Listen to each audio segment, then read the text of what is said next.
In early June last year, a massive landslip at the Yallourn power station in the Latrobe Valley caused the Morwell River to flow directly into its open-cut mine.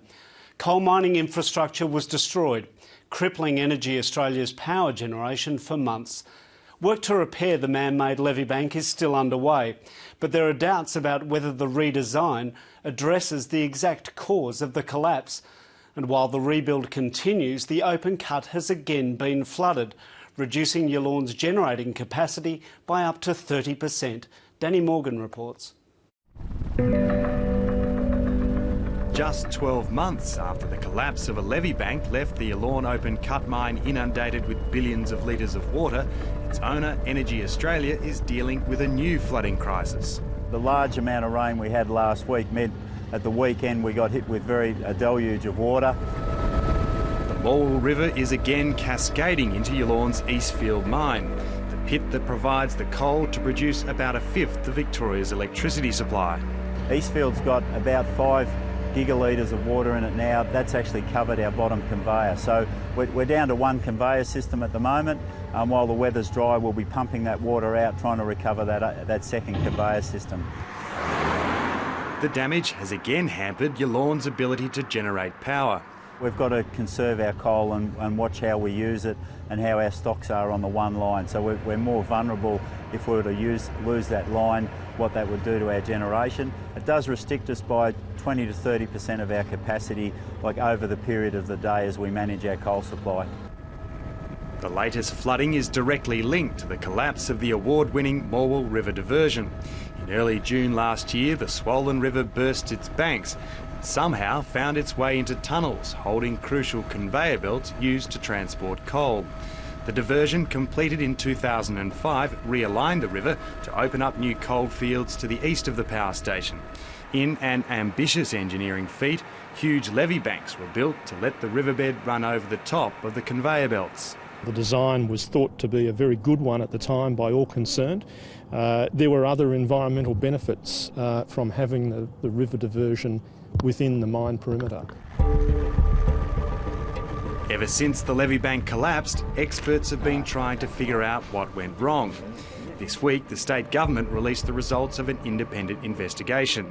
The report was critical of several aspects of the diversion design. It found the flood durations in the Morwell River could be at least 48 hours, but the embankment design carried the assumption that wetting of the floodplain would be of short durations only. The report also found the design failed to provide multiple layers of defence. It said usual good practice is to incorporate a number of complementary features to guard against critical failure. As we now know, there were some risks that were not fully understood. The fact that the huge repair job had been underway for months prior to the release of these findings has alarmed environmentalists. The report outlines that there were about half a dozen issues that could have triggered the collapse of the river diversion at Yallourn, and that's a really serious issue. It is concerning that so much of the rebuild has occurred before the report was publicly available. We do understand that the company had seen a draft copy of the report, and we certainly hope that all problems are being addressed. EnergyAustralia and the state government insist they are. The water can either get there from coming up through groundwater or coming down through the river. So basically the design is to prevent that happening, and that's where the additional drainage comes in and the complex liner system to prevent the water getting from wherever it's coming from into the tunnel system and causing that sort of failure. I cannot look into my crystal ball, but I'm confident from the precautions and the conditions that we've put in that it's unlikely to occur. We are minimising the risks, but it's very difficult to think about what might happen in 10 or 20 years' time. The design flaws were not the only issue raised by the independent investigation. The report indicates problems emerged not long after the project was completed.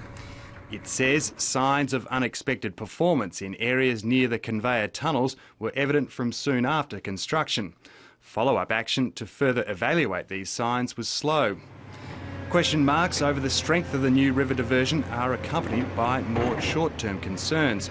The Environment Protection Authority has has granted EnergyAustralia a licence to pump water from the latest flood out of the Eastfield open cut and into the Latrobe River nearby. You can see Eastfield's a very large field.